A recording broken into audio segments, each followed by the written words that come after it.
মানুষ যেই স্বপ্ন তিলে তিলে দেখেছে, বছরকে বছর দেখেছে, উনি এক মাসের মধ্যে সেই স্বপ্নের বাতিটা নিভিয়ে দিয়েছে। আচ্ছা ভাই, দেখা যাচ্ছে এখানে অনেক লোক জমায়েত হয়েছেন, আসলে ওনারা কি চাচ্ছেন?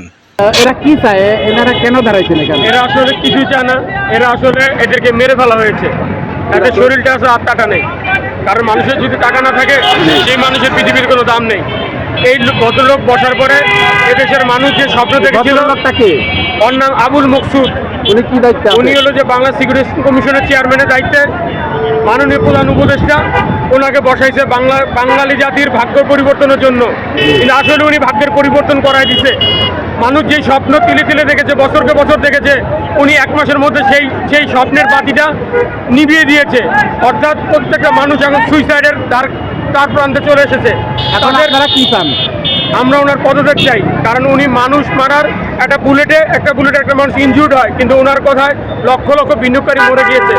উনি একজন অথর্ব ডক্টর ইনুস সাহেব, ওনার মতো লোক কীভাবে যে চুজ করলো এটি আমরা ভেবে পাই না। ওনার পদত্যাগ চাই, কারণ উনি এদেশের লক্ষ কোটি বিনিয়োগকারীদেরকে উনি ধ্বংস করে দিয়েছে।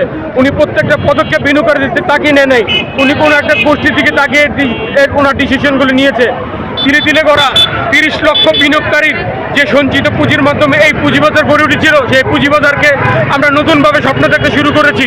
কিন্তু এই লোক, এই মূর্খ লোক, এই সাইকো লোক, এই মাথা মোটা লোক এবং মাথা বুদ্ধিশূন্য লোক, তিনি তার একের পর এক তার মন মর্জি মতো ডিসিশন নিয়ে মার্কেটকে ধ্বংস করে দিয়েছে। তাই আমরা ওনার পদত্যাগ চাই।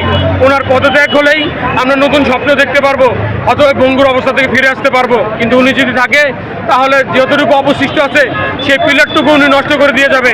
কারণ উনি আমাদের ধারণা উনি কোনো একটা গোষ্ঠীর এজেন্ডা বাস্তবায়ন করার জন্য এখানে আসছে। ওই এজেন্ডা বাস্তবায়ন করতে পারলে খুব কম দামে ওই গোষ্ঠীগুলি শেয়ার কিনতে পারবে, এবং উনি এটি মোটা অঙ্কের বিনিময়ে এখানে উনি নিয়োগ নিয়েছে। তাই আমরা ওনার পদত্যাগ চাই। ধন্যবাদ।